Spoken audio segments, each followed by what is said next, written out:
Hello out there in TV land. I hope everyone can hear and see me. We should be streaming on Facebook as well as on Zoom. In this new technological world, I think we got it straightened out.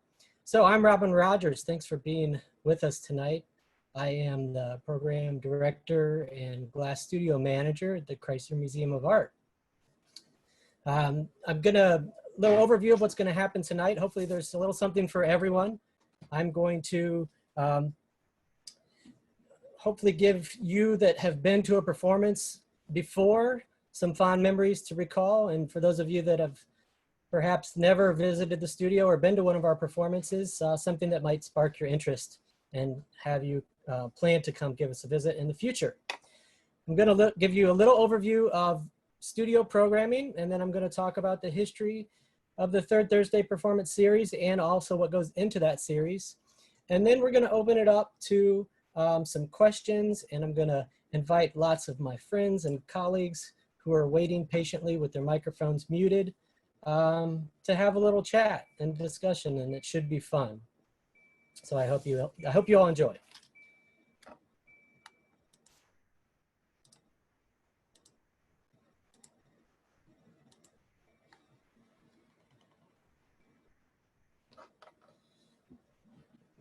Third Thursday, Inside Edition. So a little bit about the Chrysler Museum of Art Glass Studio. This is located directly across the street from the Chrysler Museum of Art in Norfolk, Virginia. It's on the corner of Grace and Duke Street. And I just want to tell you a little bit about some of the programming that we offer at the studio. So first and foremost, we have a free daily demonstration Tuesday through Sunday. That is when we are open to the public. We're currently not, but looking forward to reopening sometime before too long. This demonstration is totally free. And during these demos, we harken back to the collection. We might reference an object from the collection and recreate it, or do an experimental glassmaking process or anything in between. We also offer public classes at our studio, so you can come and try it out yourself. We offer short session classes and longer form classes for 5 years old and up. There's hopefully something for everyone there as well. We have a visiting artists series in which we invite world-renowned artists to our studio to work with our team, to make their work, and to demonstrate for an audience. And they also give a lecture while they're here. These artists are typically represented in the collection at the Chrysler. And we have some wonderful partnerships. We have partnerships with Old Dominion University, with Virginia Wesleyan University, with the Governor's School for the Arts, and with the Boys and Girls Club. And these are just some shots from some of those partners. On the right there, the building with the neon in it. The neon of the Governor's School for the Arts building was created by Governor's School students with one of our instructors, Hannah Kirkpatrick, a number of years ago.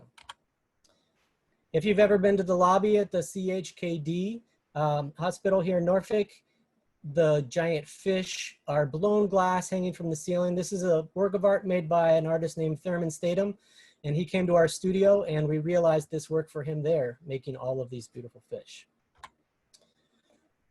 But what I really want to let you guys know about is this studio assistantship program. So this is the heart of the studio. This is the backbone of the studio. This is our current crew, plus a few extra people. These individuals are aspiring glass artists who come to the Chrysler for 6 months at a time. They volunteer their time. They help us do everything from the demos to maintaining the studio to help TAing the classes. And of course, they're heavily featured in this Third Thursday Performance Series, which we're going to see here in just a moment.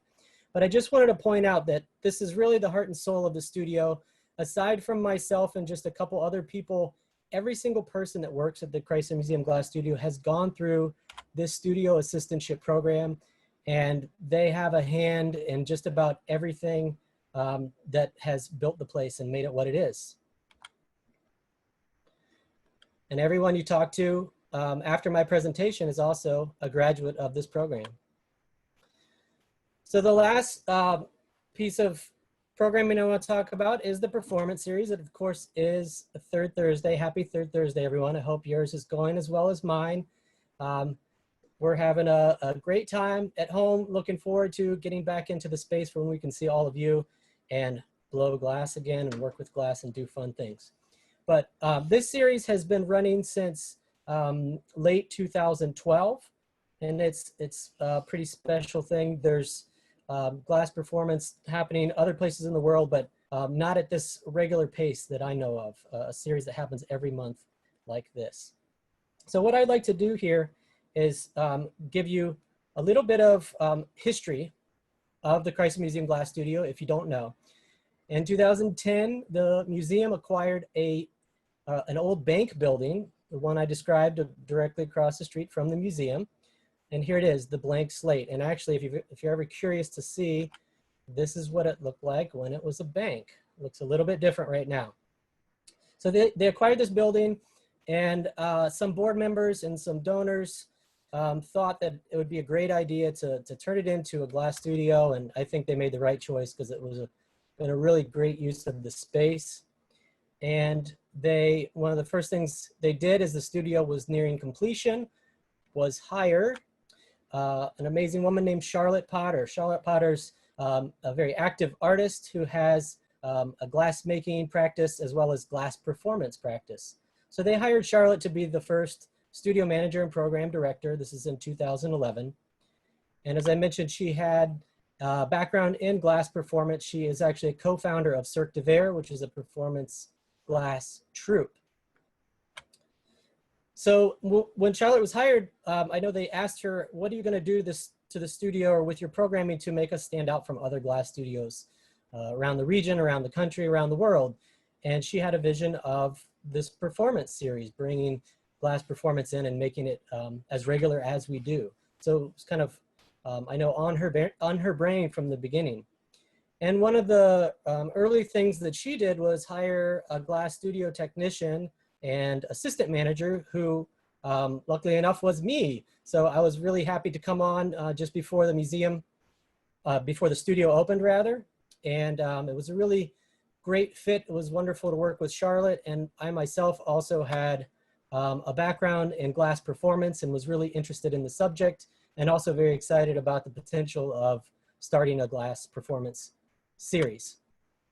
Now, I want to mention or point out that we by no means did not invent glass performance, or it's been around for quite some time.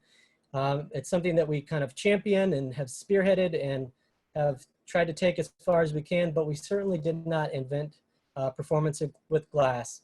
And I would say most early glass performances probably happened somewhere around this place, which is in Stanwood, Washington. This is Pilchuck Glass School, which opened in the early 70s.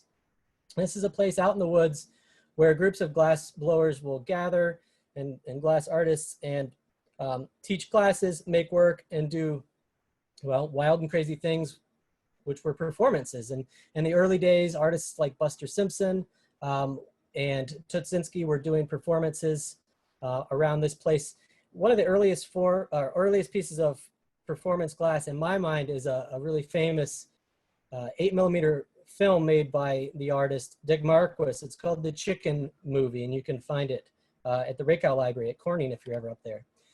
But personally, I started blowing glass in the mid-90s, and there was this group called the B-Team that I had only heard legend of. I never got to see the B-Team in person, but this was a performance troupe.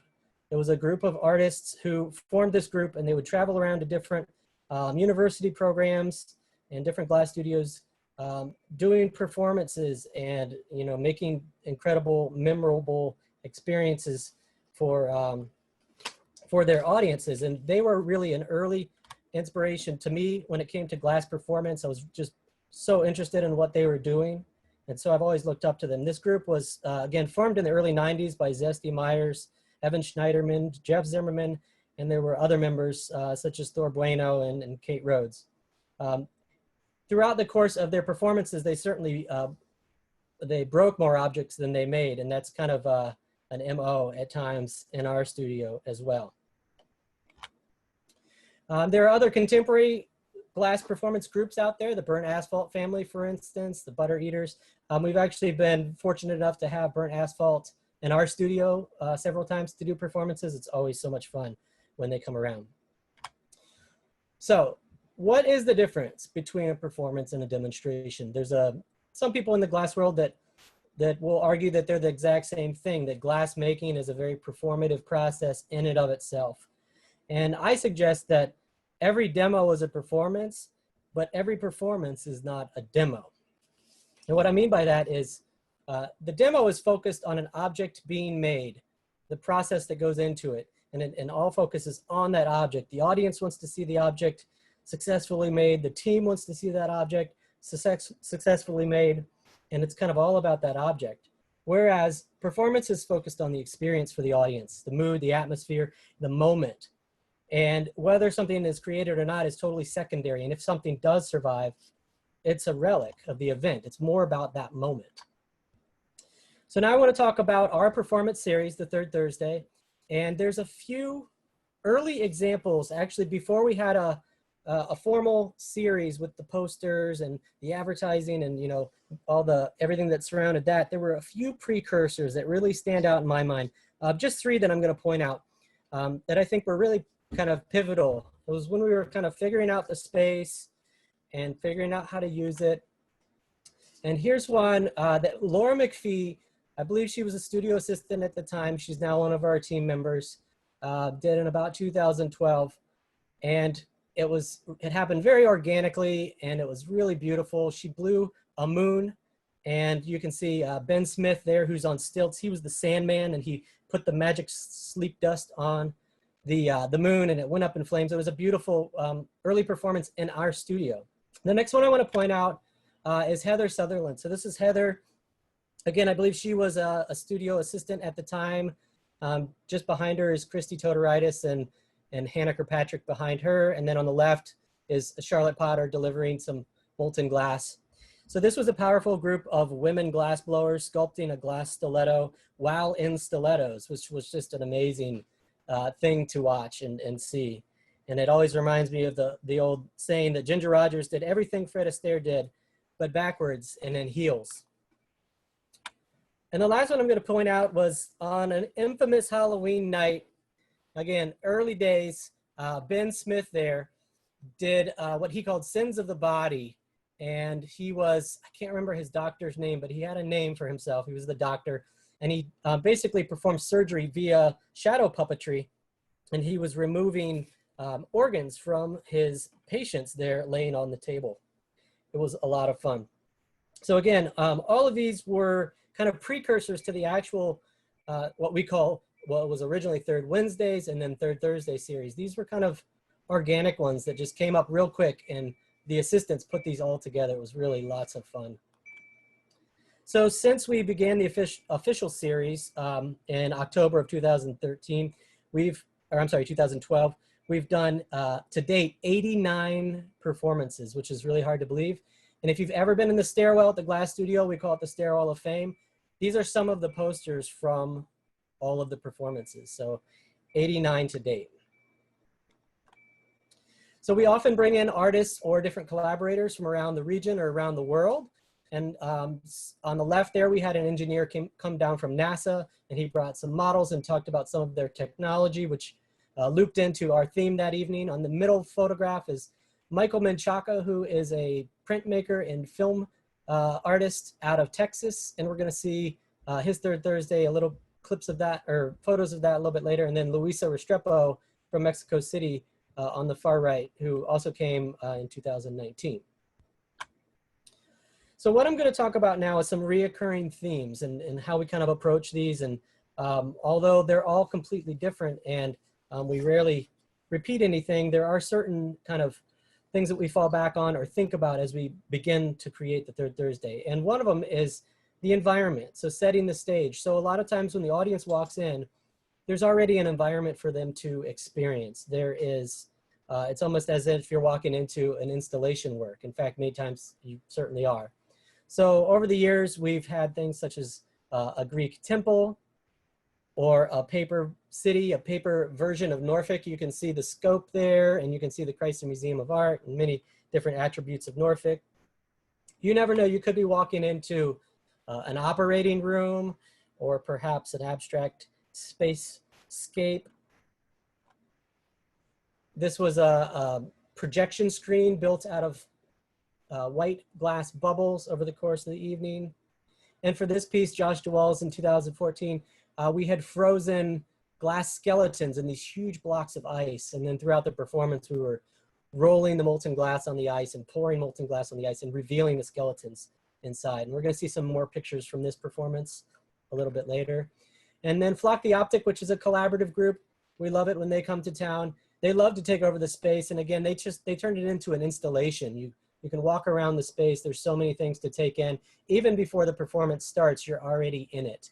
And they really consider all those aspects. Here's some views from the studio assistants just last December, as well as a collaborative piece by James and Kim from 2017. And Ben Wright back in 2018, the beautiful set that was built. Sometimes the set and the mood even extends outside. So you can see here, this was Hank Adams' piece from 2015. Before people even came in, the mood was being set. And then in this photo, you can see the curtain being raised. So we were revealing the stage by burning away these filaments of yarn. So costuming also plays a big role in the performances. It helps to add to the ambiance and also sometimes informs the narrative if there is a narrative. And we've had so many different wild costumes over the years, from Old West to on the left there, Alexander Rosenberg, who was collaborating with a musician named Gull, based out of Richmond, Virginia. If you know Gull, he's amazing. He always plays with a mask. We had space aliens and astronauts, and on the right you can see colonial glassblowers, as well as the wave people, the water people that move the boat around in the front there. There they are sailing in on the Susan Constant. We revisited the roots of glassblowing in ancient Rome by wearing togas. And then of course, on the right there is Deborah Cheresco and the studio team in holiday garb blowing the world's largest ornament. Here's a great one from the Exquisite Corpse Revisited, where the three teams had a variety of themes to their costumes. Shiva blows glass there on the left. What is it like to blow glass with 4 arms? And then on the right, Brian McGovern Wilson. This is King Arthur surrounded by his court of angels. And we'll see a few other photos from that coming up too.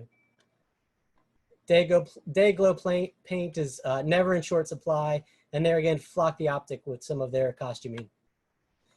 And then I mentioned Michael Menchaca before, the artist from Texas. Michael actually had a show in our box across the street at the museum, where he was responding to some of the Mesoamerican pieces in our collection and some of the characters on those pieces.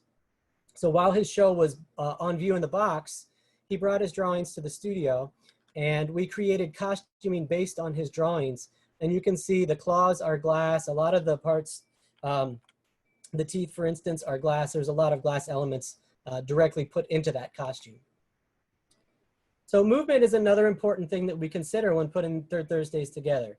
And glassblowing is certainly a dance. You move throughout the space in certain steps and a certain timing. It's very important, and it's what we reflect on.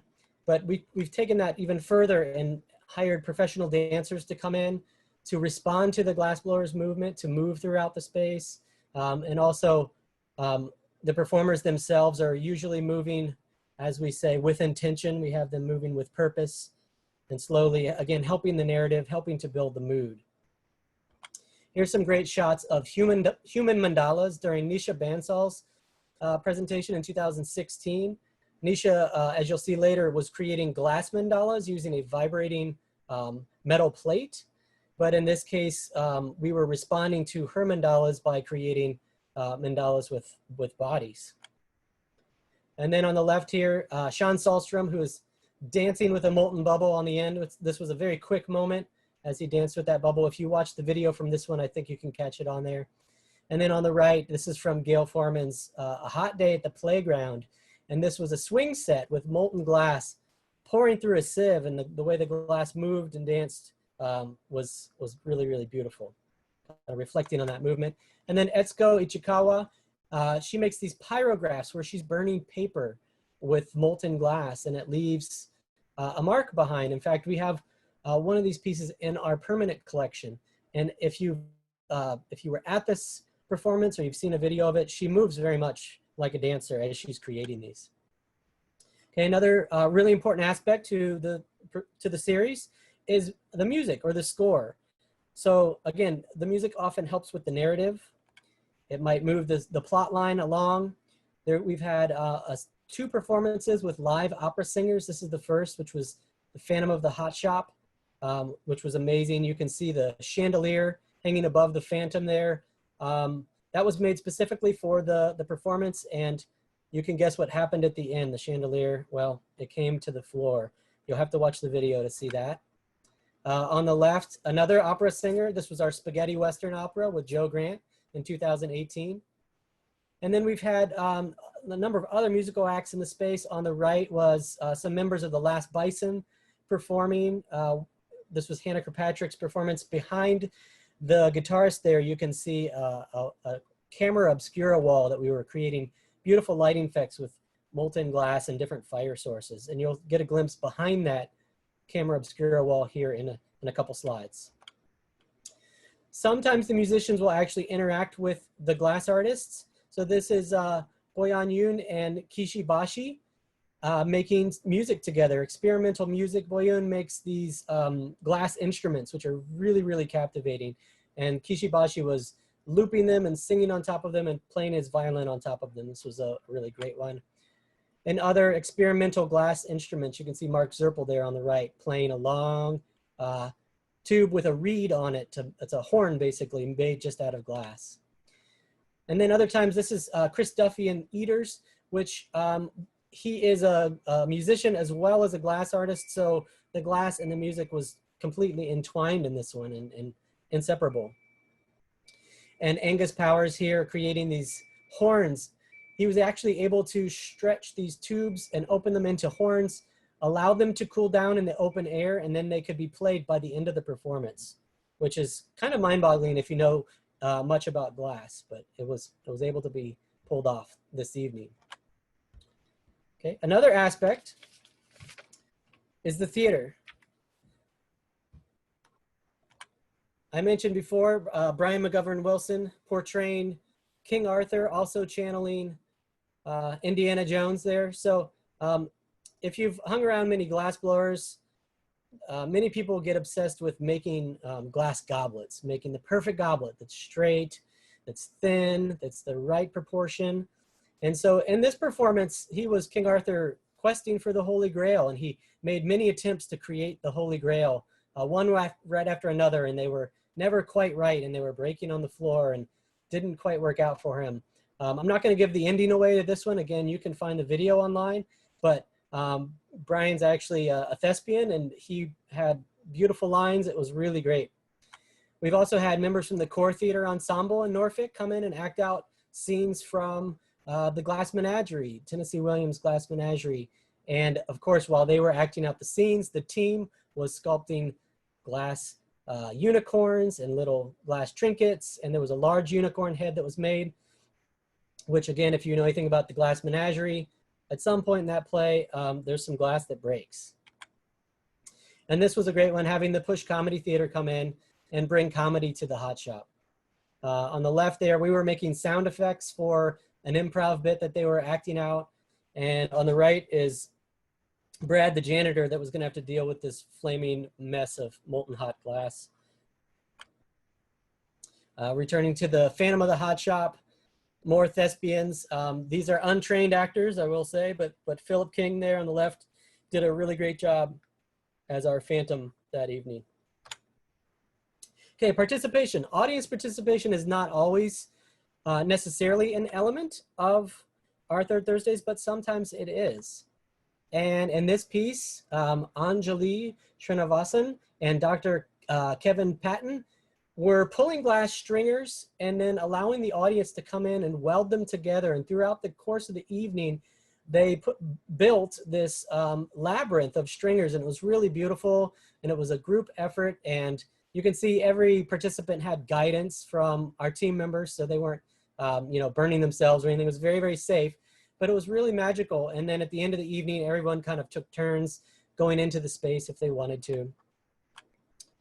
This is one of my most favorite moments of Third Thursdays, especially from the crowd participation aspect. These are the Jamestown glassblowers. They came down from Jamestown, where they work every day, and they were just having a bit of fun, and they were dealing with some of the issues that glassblowers would have had to have dealt with in Jamestown in 1608, such as starvation, illness, and terrible weather. So in this photo, you can see Eric is at the bench there trying to make a piece of glass, trying to blow glass. Meanwhile, the audience on the left was all given squirt guns, and they're trying to impede him from doing that.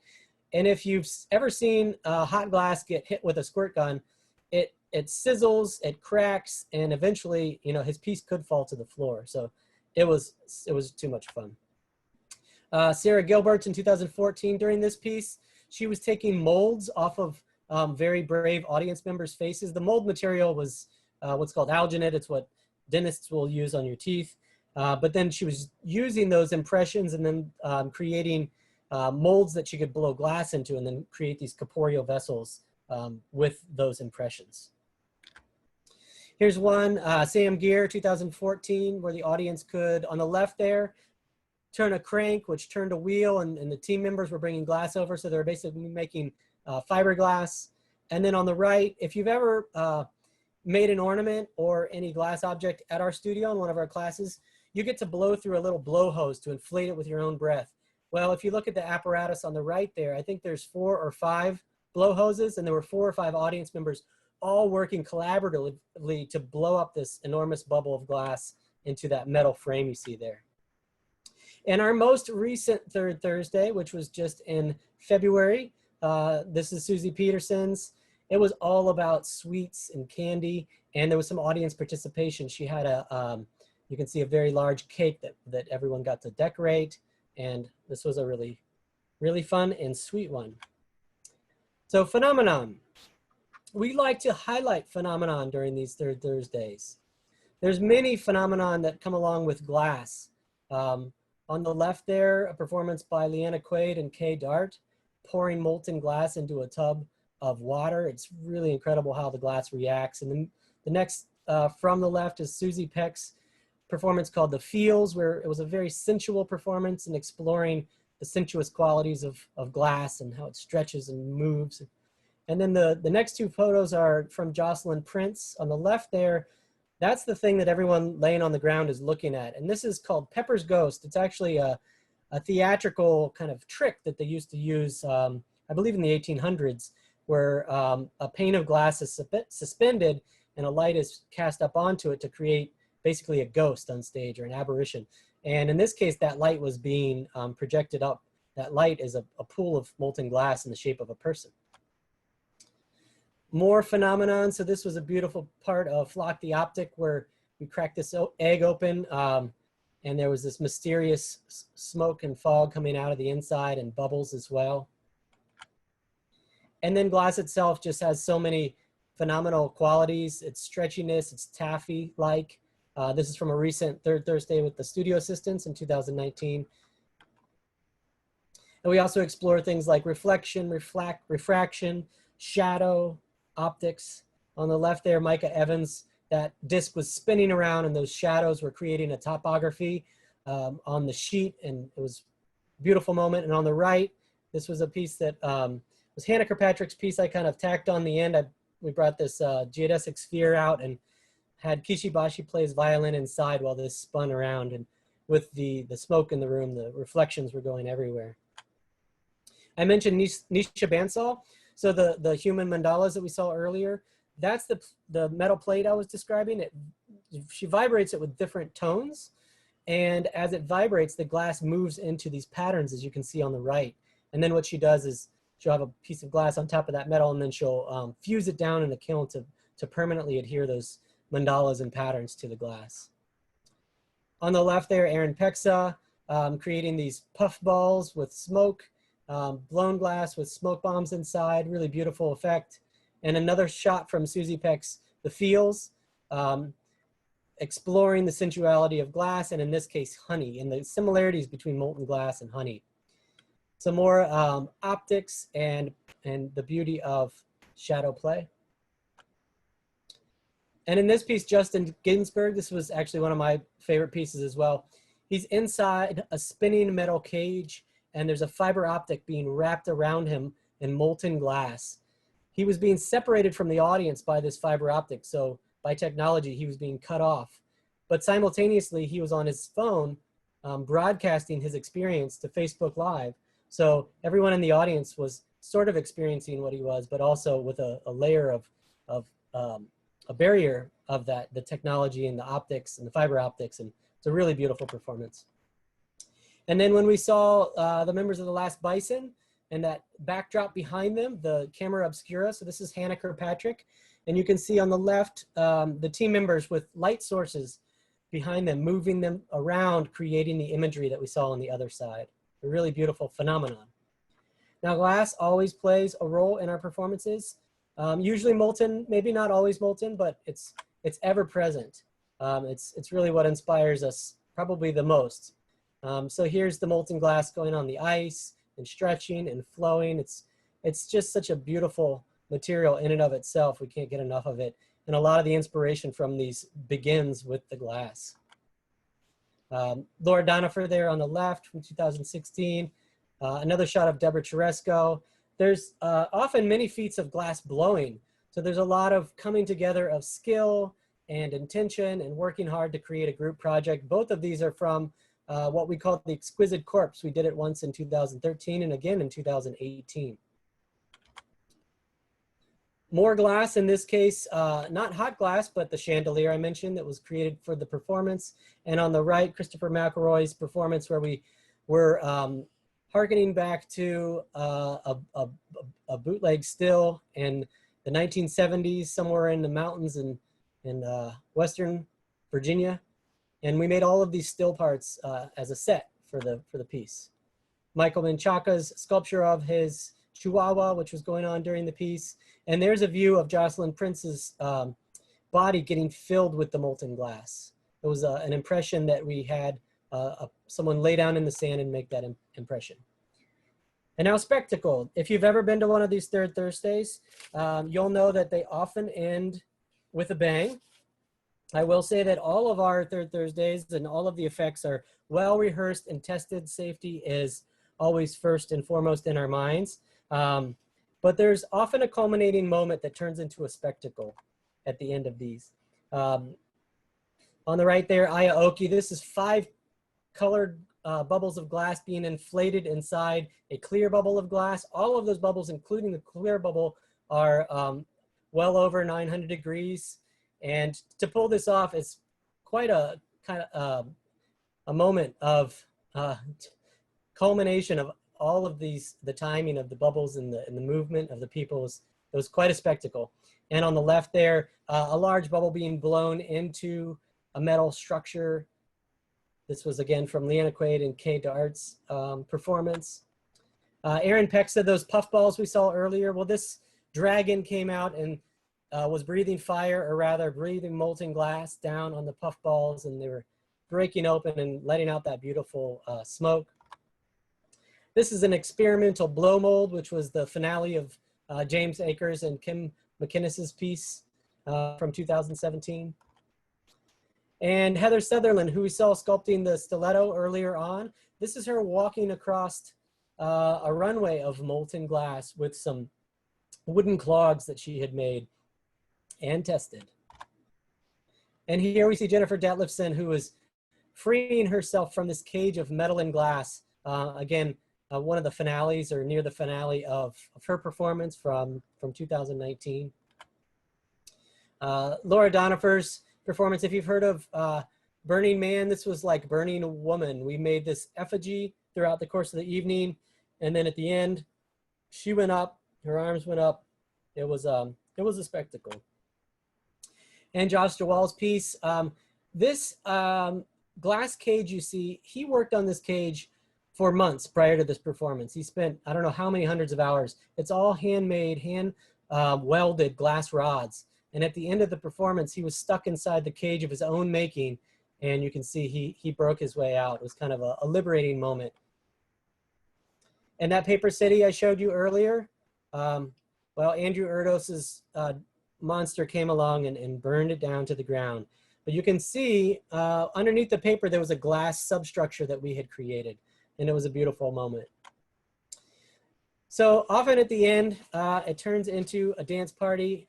And if you've ever been there, I hope you've experienced this. It's lots of fun. The team will usually start dancing and rejoicing, and a lot of times we'll invite the audience out onto the floor. And that's how they usually wrap up. But then what happens? So we've created this beautiful experience. About 120 people can make it in the building, and that's it. So it's a really special experience. Nobody really knows what it's going to be like, and I hope it's memorable. But we don't really want it to end there. So if you've ever been to a performance, you may have seen these fine folks working their way around the floor throughout all the chaos with their cameras. So on the left, there's Eckerd Wheeler and Ashley Berkman on the right. Eckerd's been our photographer and videographer from the beginning on these. So he captures all of the action in stills and in video, and he then takes all that and creates the video that we put out. So if you want to see the archives, they're all available online, and you can still experience these performances through Eckerd's videos.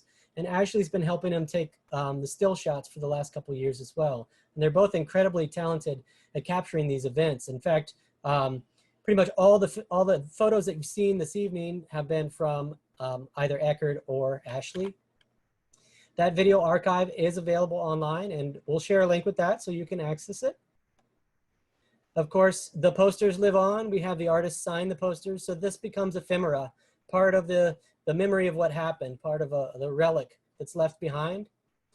And actually last year, we had an exhibition of some of the relics from Third Thursday, some of the videos, some of the photos, and some of the relics. And this was at the William King Museum of Art in Abingdon, Virginia. And it was a really great kind of celebration of the performance series and what we've been doing here. I'm gonna just leave with this final shot. Again, this is the last Third Thursday we did, which was in February. And this was Suzanne Peterson's Candied, it was the name of it, and it was all about sweets and comparisons between sugar and glass, and there was cotton candy and glass jump rope, and it was amazing and beautiful, and we can't wait for the next Third Thursday. So, what I'd like to do now is let some other voices be heard.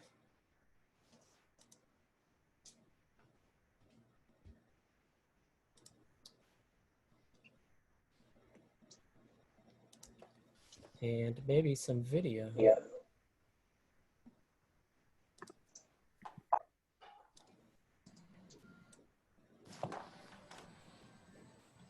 All right.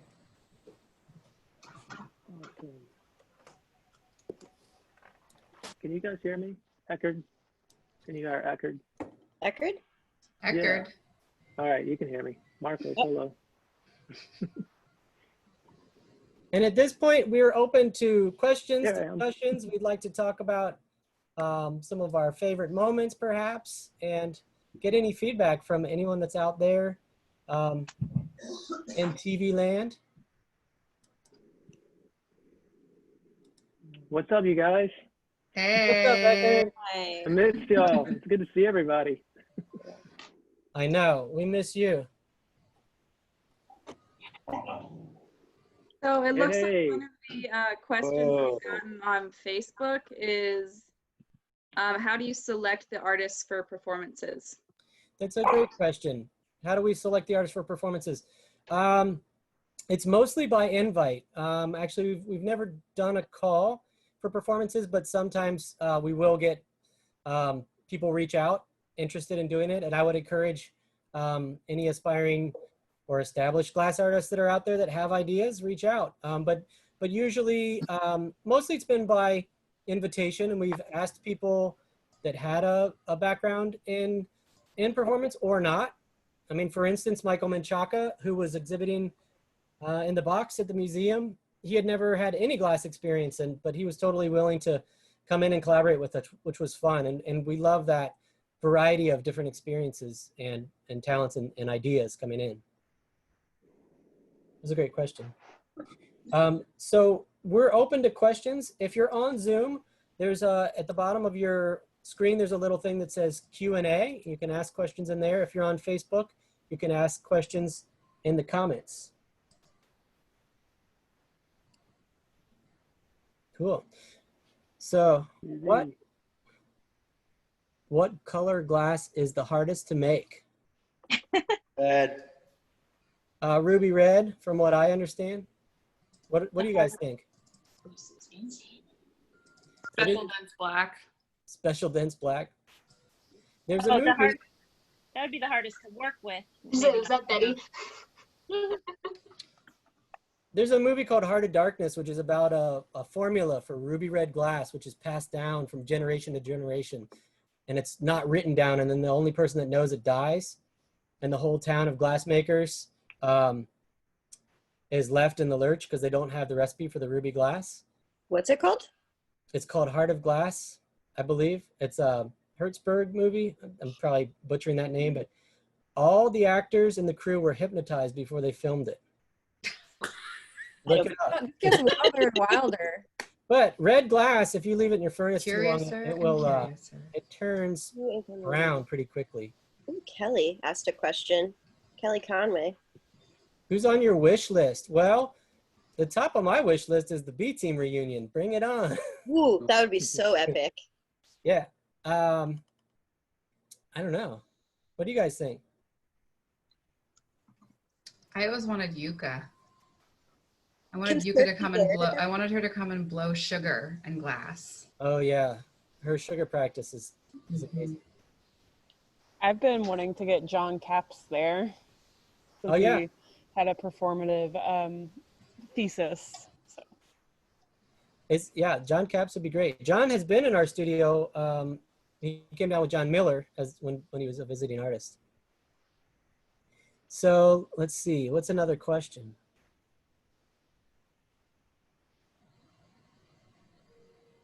Have y'all been coming up with ideas for what you'd like to do once things are back to normal?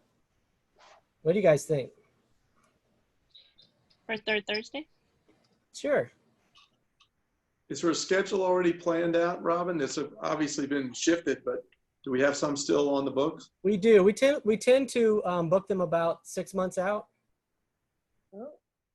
What happened? Uh-oh. Time's up. No, we're I viewing. think Josh is sharing his screen. Josh, you gotta stop sharing your screen. Okay, I fixed it. Okay. Yeah, typically we book about 6 months out.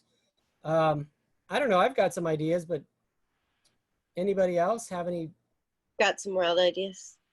Well, yeah, Christy's on the books for a third Thursday. Yeah, Coming up all this right. fall. Cute. Some Oh, yeah, witchcraft. Betty is too, yeah. Yeah, Witchcraft Third Thursday sounds great. Somebody asked a great question about how long we spend planning the third Thursdays. That is a great question, and I'll answer that. Some of them, months and months and months. Some, especially more in the early days, 48 hours? I don't know, we've pulled some together, some of the early ones, pretty quickly, but usually it's pretty well worked out. And a lot of times, especially when we're asking an artist that's not necessarily performative in their practice, they'll come to us with a seed idea or a basic idea, but then we'll help develop that idea. If I remember correctly, like Andrew Erdos, he makes these monsters, which you can kind of see burning down the city. And he kind of thought, oh, I'll make one of the monsters and make it breathe fire. But we were like, well, how about we make a paper city and we burn it down? And we kind of helped them develop that idea. So it's always a collaborative process. And like I said at the beginning of this, there's so much talent and creativity and everything that goes into this from the guest artist to every single person on the team, that it's such a team effort. And that's the only way it would work.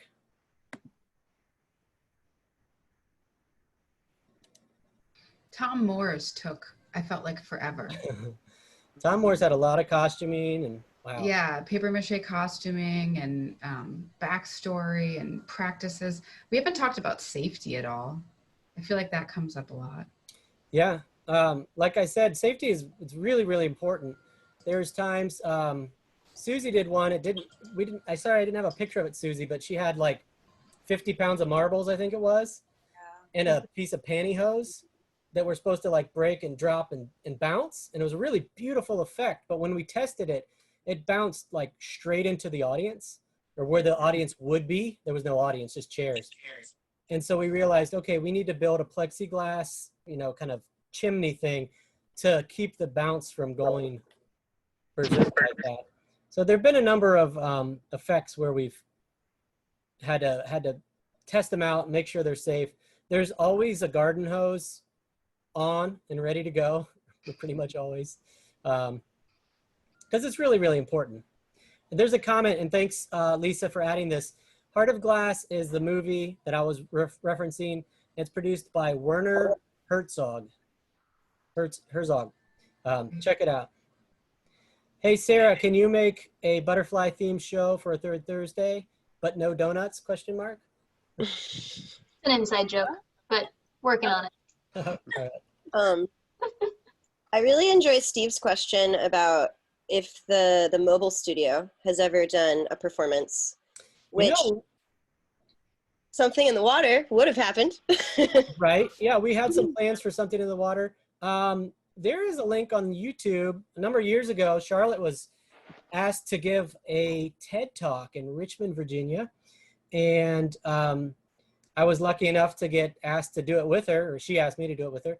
Thanks, Charlotte. And I was terrified. I wanted to do it with you so badly.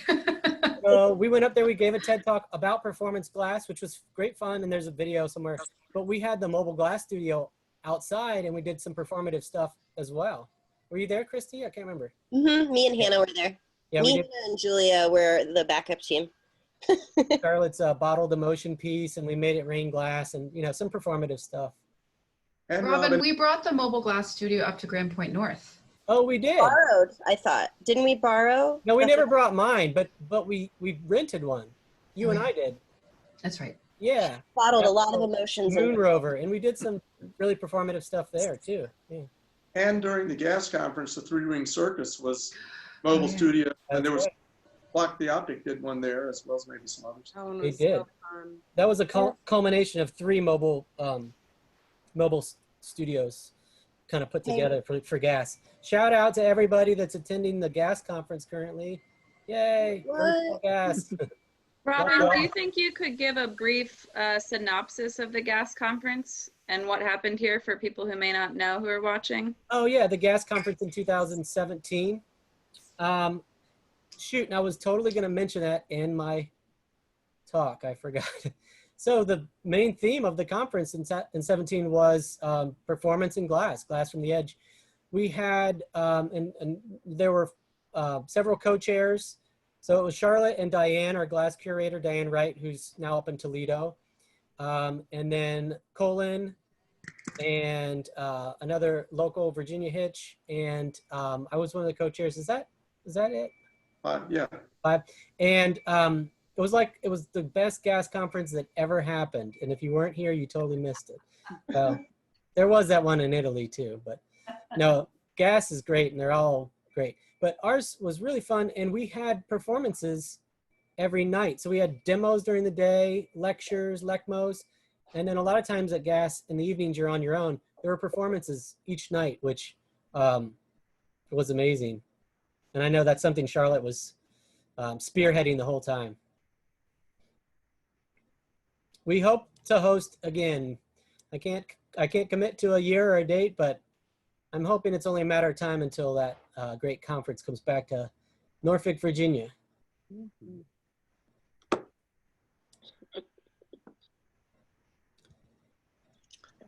I've got a comment, Robin, following up on your remarks, where you said what happens after it's done. Yeah. And it was a great segue to showing what Eckert and Ashley do, and how people can tune in and see, watch, a whole bunch of performances on the Chrysler website. But what I thought of when you first said that was something that's always amazed me, and not to pierce the bubble of the performative, aspect of it, but what happens afterwards is everybody has a great time. They leave the studio, and then the whole studio team hangs around and cleans the whole thing up. They absolutely do. I've always been really impressed with that because it's a lot of effort to put it on, and then to prepare for it and then put it on. And of course, we're all enjoying that. It's a labor of love. But then everybody leaves and the whole mess gets cleaned up. And I think it's just important for people to know that that's another part of the labor of love that the team puts in there. Absolutely, Colin. Thanks for pointing that out. Yeah, the cleanup is certain third Thursdays. It is quite a Herculean effort. Extensive. And the team, it's a team effort through and through. There are a couple questions that came in. Someone was asking about talking about each of the panelists and them maybe mentioning their involvement in the Chrysler. So if you're willing to do it for yourself, we could go around. I'm going to tell you what order you are on my screen. I don't know what order you guys are on your screen. If you're not comfortable, I'll introduce you. But if you were a studio assistant, tell us what year you were a studio assistant and maybe what you're up to now. I'm going to start with Christy on the top left. Hey, I'm Christy Todoritis. I was one of the original 5 assistants. My assistantship, I guess, was in 2011 all the way to 2012 because they were a little longer back then. And I just wanted to say I really love that you put in that photo of it as a bank because after being here for like 9 years, I've never seen that, and that just brought me so much joy. So thanks. Next for me is Kelsey. Hi. I was an assistant in 2015, 2016, and I think 2017. And then I now work at the Chrysler as a staff member. So. Next, I have Charlotte Potter. Hey, I was the founding manager / programming director, and I came in 2011 when it was a bank building, and then I left to have some children, and now I'm back. But I'm at the Barry Art Museum now, and yeah, it's amazing to be in front of all these beautiful people that I love so very much. This is awesome. I'm so happy to be home. When you gonna do that glass ballet, Charlotte? Yeah, I almost raised my hand. So I have had a dream for a long time to get on point shoes. I used to do dance. I am way out of practice at the moment. And if anybody gets excited about that or has a dance practice and wants to try to do that with me someday, I would love to. Next on my screen is Katie Murphy. Hi, I'm Katie Murphy. I did the assistantship in 2015. I left for a few years to go to grad school, and I'm back as the program coordinator. And I am trying to answer your questions on Facebook as we do this. Thank you for tuning in. Thanks, Katie. Next, I have Jen Detlefson. Hi, I'm Jen. I did the assistantship in 2017, and I currently work at the Chrysler Museum as a gallery host. And I recently did a third Thursday in November, which was, yeah, counting down one of the last ones that we got to experience before all of this. And you have a solo show right now. I do, yeah, open through June 5th at the Norfolk offsite at MacArthur Mall. Thanks, Charlotte. On my screen, I have Sarah next. Hi, I did the assistantship in 2015. And I help teach the public classes and the partnership class we have with Old Dominion University right now, hopefully. All right, thanks. I have Laura next. Hey guys. So I started back before the Chrysler had the performances, so what, 2012, I guess. And I was just really lucky to be a part of this encouraging atmosphere of just collaborating, and it's just been really a crazy, wild ride. It's been really good. Right now, I'm just an instructor at the Chrysler Museum, and hopefully we can see you guys in the space soon. Yeah, thanks, Laura. Laura's was that Sandman one with the moon and Ben jamming on stilts. And next on my screen is Stacy. Hi, I'm Stacy. I started as an assistant in 2017. I teach fusing classes. And I currently work with all the recycled and reclaimed glass that's discarded from everyone. So shout out to everyone. Thank you so much for all your waste materials, and I try to put them to good use. All right, thank you. Betty is next on my screen. Hi, everyone. I started out as a student of ODU, and Robin was my first professor in 2015. So I've been hanging around the studio ever since, and I finished the assistantship last year, and now I'm a staff member. Woohoo! I have Susie Peterson. Hi, I started the assistantship for the first time in 2015 and then again in 2016 with finishing school in between those two. And then I was hired on as an instructor in 2017 and I've been here ever since. Happy to get back, or excited to get back. Next, I have Ashley. Hi, I'm Ashley. I started as like a fan. And I was working with a band at that time and like got to know Charlotte booking the band for the Third Thursdays. And then in 2017, I did the assistantship as like the community artist. So you guys bring in an artist that's not necessarily a glass artist to sort of added, I don't know, a dueling perspective, I guess, to it, which was really cool. It really pushed my practice to a different level. And then that's also when I started assisting Eckert, shooting the stills during the Third Thursdays so that he could really dig more into the video. And I love doing it. It's really fun. Everyone is a new, different challenge with the lighting and things blowing up. Like, I like to say they're like monster truck rallies for artists. And I only like, there's lots of like moving around and like, you don't want to get anyone's way. You're trying to get the shot. You don't want to get burnt. You have one eye closed. I only ate it at one show. It was like, what's his last name? Che was here. He was making the big thing, and you guys were putting the thumbs on it. Yeah, I almost hit you. Yeah. Well, the bench was in the middle of the floor, and I was trying. People were turning in the opposite direction than I was used to, and I was trying to get out of the way. Just didn't make it, and just like ate it and like slid across the floor. And the audience was like, "Oh," but the glass was fine. So, but sorry, I've been burnt. Only ate it once. It's been great so far. So I'll be happy when they're back. Next, I have Eckert. Eckert, thank you so much. You make us look so good. Thank you. Thank you. Yeah, thanks. I'm the video guy. I'm the one who gets in your way sometimes. Trying not to get burned. But yeah, I usually take videos, and I used to take stills as well. And thank goodness Ashley took over for that, so I could just do video. But yeah, it's been great working with everybody. Yeah, you do incredible work. I think one of the things, I have to do a little plug for Eckert here, that is so incredible about this particular program is that there is a comprehensive archive. I don't know any other one that truly has the documentation the way that the Chrysler does, and that's entirely because of Eckert and his generosity and his time. And so if you haven't checked those out, they're just incredible. They're going to be such an incredible resource for researchers for years to come, and it's totally because of your dedication. So thanks again. Absolutely.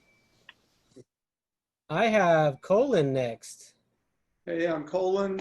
I started back at the beginning with Christy and Hannah in the first group. I'd been blowing glass for a couple of years, and I was involved with a group that sort of had the idea of turning this bank building into a glass studio early on. And so then when it started happening, Charlotte and Robin were kind enough to let me keep hanging around. And Charlotte thought maybe the assistantship program would be a good spot to as an entree, and I loved it and have been around ever since as the perpetual assistant. So I appreciate you all giving me that opportunity. It's just an amazing place to be, and amazing creative people that keep coming in the door all the time. So that's one of the things I appreciate the most about it. All right, thank you, Colin. Josh, are you there? Yeah. Speak. We want to see your face. I know. I think my computer's broke. Lame All wires coming out of it, so I'm assuming it is, but it's working enough. Well, hey, tell us a little bit about yourself, sir. Oh, geez. I don't know. I might be the only one who wasn't an assistant there. I Robin helped me. I know it was you, Robin, helped me get a job there. In 2012, I think, 11. I don't even know. It was right after grad school. And yeah, I worked there for about 3 years as a studio instructor. And I bounced all over, and now I've landed back in my home state of Illinois. I live in Chicago as the production manager at Ignite Glass. And Josh was the one that was in the glass cage and breaking his way out. I loved your performance. It was really great. It also had the ice, and there was a lot of great elements to that one. Thank you. I liked it too. And the biggest thing for me was like, because like you guys kept saying, we have this awesome team, which I, again, have worked in a lot of places, and that opportunity to work with people like that and having all the assistance and all the energy and resources really to create things like that is really rare. And that was just awesome to be a part of. So there you go. I really wanted to engage as many people, and like I wanted you and Julia to be a part of it as much as myself and all the assistants. So like having like a triple kind of act and having as much teamwork and effort and people involved as possible was like my favorite part. It's great. Thank you. We need to have Josh back. Yeah. I want to come. Also, everyone can also see that piece in the New Glass Review, right? That cage. You were in the New Glass Review for that years prior. Long time ago. Yeah. And I just want to tell you that I really loved that performance. It was one of my favorites to be a part of. Obviously, there were bones, but. Oh, thank you. Yeah, miss ya. Miss you. Next, I have Hannah Kirkpatrick. Hi. How many Third Thursdays did you do? Me personally, Kishibashi, the Ben and Amos, and then with Paul Kim. From Darkest Night, yeah. Yeah, maybe, I think the only three. Three. Maybe. Camera Bureau? Maybe 4. Tell us who you are. Tell us who you are. Oh yeah, okay, sorry. I'm Hannah Kirkpatrick. I started as an assistant with the first group with, let's see, Christy's here, with Christy in 2011, and then I became an instructor in 2012, and was an instructor up until 2 years ago when I moved to Michigan in 2018 to study architecture during my graduate degree here. And I want to thank Eckerd for filming everything because I get to watch it all the way from over here. But of course, it's never the same if you're in person and you have all those moments that are surprising and fun. And yesterday I was going through, I don't know if you can see this well. I don't have good lighting in here, but it's Tom Moore's outfits with the first like neon festival that happened. So. All right. Thank you so much, Hannah. Julia's next on my screen. Hi, I'm Julia. I came with Robin in the beginning and was put to work. Didn't do the assistantship, but just helped out with whatever was needed, and always enjoyed being part of the community and helping out wherever people need me. And I've been teaching the Virginia Wesleyan University class since about 2014, and just teaching at the Chrysler and enjoying being part of the Third Thursdays whenever I'm needed. So it's great being part of such an amazing community, and we have a lot of fun. It's a lot of work, but a lot of fun. Thank you. Susie, you moved on my screen. You already talked, didn't you? Nope. Susie? Did she? Yeah, I did. Yeah. You like disappeared and then reappeared on my screen. Oh, sorry. No, you're fine. So there's been some chats. Some people have been talking about their favorite moments. I will read maybe some of these. Favorite moment, Laura Donifer for sure. The Exquisite remix. The assistant shows are some of my favorite. Char's sister act with Grace, which was one that was not open to the public, but that was a pretty amazing one. Tried so hard.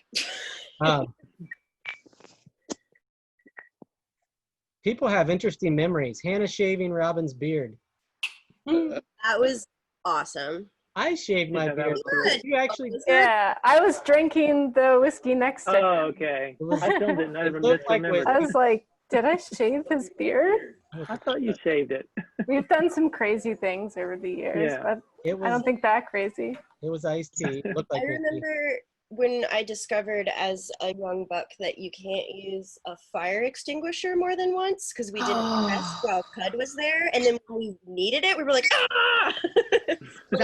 So that's so funny because it goes back to the safety thing. We were like, we're going to do the Right, dress they- rehearsal and we're going to use the fire extinguisher, and it worked perfectly and it looked amazing. We were like, oh, this is exactly what we need. And then when it actually happened, it turns out you use that once, they're one and done. Now we know. It's like, wah, wah. Sarah's favorite moment is when Laura broke the unicorn in everyone's dreams. That was one of my favorites too. Yeah, that was a good one. That's like a moment that was built up. Yeah. Being shipmates with Laura and making an impromptu performance. That one came together in short order. Yeah, we've had, there's been a couple where for whatever reason an artist couldn't make it or something, and we've had some last moment, switcheroos. And the audience usually doesn't even know. Flaming Fire with Jonathan Davis. Yeah, we had some professional fire dancers come in doing the glass poi. It was pretty amazing. Robin, what was that one where you and Julia had to come up with an idea off the shelf real quick? It was not too long ago. Yeah, that was the That was mermaid. really good. The mermaid. Yeah, that was robot. awesome. Yeah. Yeah. That's when they were shipmates too. Yeah, there was some really That's good it. costuming, and there was a lighthouse, and that one was pretty quick.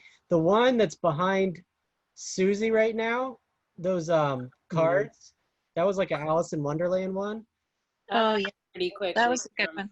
It was Ross Richmond and Randy Walker, and I remember they were teaching a class, and they were also doing the third Thursday, and it was Tuesday before third Thursday, and we're like eating lunch. Remember? At Orp, Yeah, I Halifax, remember. We eating came up with lunch, the idea at lunch. and like, let's do Alice in Wonderland, and like at Istanbul, that's where it was. 2 days later, great performance. We're like, we need a deck of cards, and it was all hands on deck, and we made these giant cards for people to wear. That was my first third Thursday. No.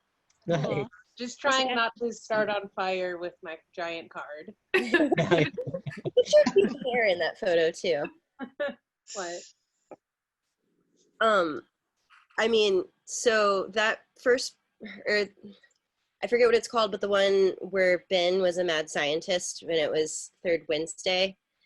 I know when we were having like an email thread, like I emailed you about that one and a couple other people said something about it. I don't know. That one sticks out so vividly because it felt like the first time we got really theatrical with it. Mm-hmm. Not to mention, I was like a weird sidekick and I did strange witch cackle, which like everybody was like, whoa. And then it started a running joke that like literally turned into like my business slogan that I was the local glass witch.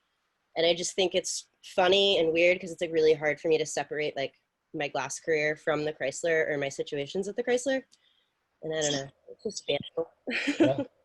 Oh, Catherine's saying that those are the cards we let Eddie use during the magic show at Gas. So some props do get recycled. Yeah, yeah, they come back around. And Josh and what's that? I was gonna say Josh and I had a lot of fun on the Iron Chef one, competing against each other. Oh, the glass chefs. Yeah. Yeah. I didn't put a picture of that one in, but I don't know. If we have ones. There's photos. Yeah. Oh, there's yeah. Yeah. Catherine was also asking about the studio assistantship program. I will just say that it's an incredible program. The next applications will be due in October, but if it's something you're interested in, there's information on the website.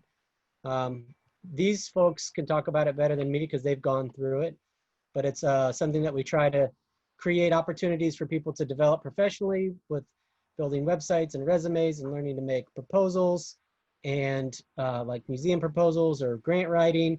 They also make work while they're here, have an exhibition, help us run the studio and all the classes. And it's a really lively time, and hopefully they view it as a residency and a time to be really productive. And most folks do. If you have any questions about that or anything, you can send emails to studio@chrysler.org. But we should probably maybe do like a last call for questions. Any internal questions?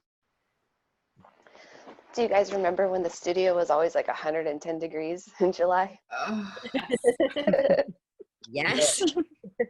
Like the first 5 years. That's when we ended up with the McKinnon ice bin. I was just about to say, the ice machine was a real turning point. That And was when the White Knight came out. Yeah. That was a very necessary purchase.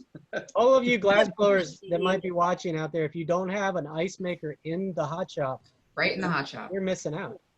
And You then can when put that it's really towel hot, behind your neck. It's perfect. and then you empty the ice maker into the pipe cooler just to. I remember when the AC got installed, when we redid the HVAC and we were having a meeting, and the feedback's like, well, what do you guys think? And somebody raised their hand and they're like, well, it's still hot when I blow glass. It's always good. It's always going to be. There's a question in the audience about the gas bill. I'm not going to go into details about the gas bill, but you can imagine the furnace is running 24/7. What I will say is that all the equipment we have is very well insulated, and the combustion air is recuperated, so it's preheated, and it's as energy efficient as it possibly can be. And this equipment is more energy efficient than ever. But I can't give you a dollar amount. Sorry. Priceless, just like the experiences that we get being The assets too expensive. Honestly, though, I think like I don't have a closing question, but the connections that I made personally through being a part of the Third Thursdays, I've seen it on both sides as the assistant being in the Third Thursday and as the artist, creating this vision and having this amazing team of people come and just make your dream come true. The connections that I made with artists like Nisha Bansal, Rui Sasaki, Laura Donifer, who's now my fairy glass mother after I performed in her Third Thursday, and that's how we met. With my partner who's squeaking over here, performing in Ben Wright's Third Thursday, and that was our meet cute. There's nothing else like it in the world for these amazing connections that you make when you're making a beautiful thing together as a team. Maybe that's a good thing to go out on. How many Chrysler love stories are there? Hannah, that's right. So Hannah met her husband giving him a private lesson. Right, Billy. A private glass blowing lesson. There, yeah. He was stay out hot of for this. teacher. He was hot for teacher. Jen and Ben met there. Who else? Johnny and Emily. Johnny and Emily now have a baby. They met there. Yeah. Heather and Tyler. Proposed. Remember Grant proposed? Oh, Grant proposed yeah. to, yeah. Grant Garmezi proposed to his wife. Yep. Yep. Heather and Tyler. Done though, so but it was a thing for a minute. Heather and Tyler did meet at the studio. Mm-hmm. They were married. Done that route, then we can be like, what about Carl and? Oh, let's not go that route. Let's keep it above ground. We're just talking celebrate the love stories that worked out here. The proposal was the really a Chris Bless special moment. story. I almost put a picture of that in too. Yeah, I'm really surprised it didn't show up. I felt like that was a hallmark moment, if you will. I was trying. Those How are my long was that? cups. There's a lot of them though. You guys have been doing this for a while. When I did the collaborative performance with Luisa and Elena, they were very impressed with having all this at their disposal, all these people helping and having, whatever they needed to make their vision come true. And I definitely agree with Jen on, I think that a lot of artists are, very happy with coming in and doing performances and having everybody working hard to make it come true. That's what we do. We make artists' dreams come true. I can't remember. There was another institution that we did a residency at, and they said that we don't like to say no to artists, and I was like, that's awesome. Like, don't say no to artists. Let them do what they want to do.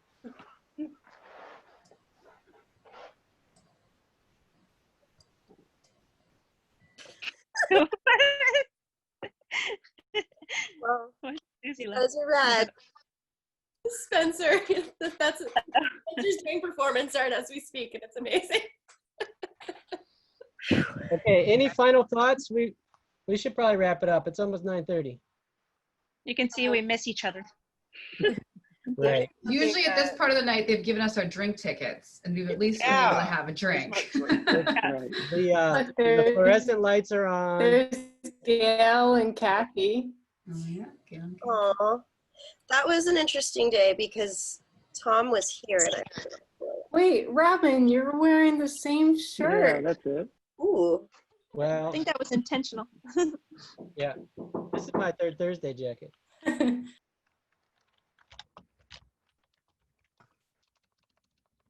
All right.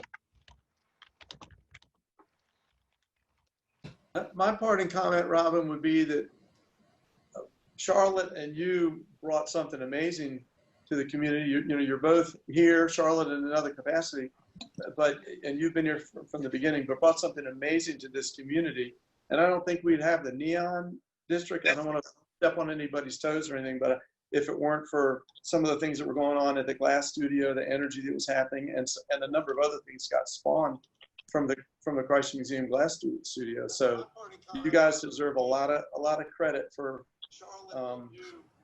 fostering the artistic and creative community that we have now, and someone who's been here for a pretty good while, not just came into town when the Glass Studio started happening. I can tell you, it's a different and a whole lot more involved and vibrant scene in Norfolk arts and in the whole area, but than it was before the studio opened. So thank you guys for your foresight and creativity, and let's keep the energy going. That's what I say. Thanks, Colin. Yeah. Really appreciate that. The Neon Thanks, District, Colin. that was all Charlotte. Yeah. That was never one person. That took a village. That'll be our next panel discussion. I was home raising my baby girl when you were busy building the Neon District. So I think that this was great fun. I thank all of you panelists for joining in. If you guys, oh yeah, everyone knows, hands up. Hands up. Know how to do it. Oh. Hands down. Keep the hands down. Hands Keep your hands down. If you guys want to stay on for a second, I'll end the stream and we can say goodbye privately. But to the audience out there, thank you so much for tuning in. I hope you guys enjoyed it. Come see us in person. You got to come experience this for yourself. Totally, you got to take. There's nothing like it. Is there a next third Thursday on the books right now that they think will run? I can't comment on that right now simply because of the topsy-turvy world we live in. But I can tell you that third Thursdays will return. Most likely we'll do something fun virtual next month, if nothing else, because we will. And you So, can find us on YouTube in the meantime. I can film it, Robin. All right. There is plenty of resources, or the archive of all of Eckerd's videos on the Chrysler Museum YouTube page. You can also access it from chrysler.org. So check out all those performances. Send us notes. Let us know what you think. But most importantly, once we can get together again, come visit us. Hey, Ben. All right. I am going to end the live stream. Thanks, everyone, for joining.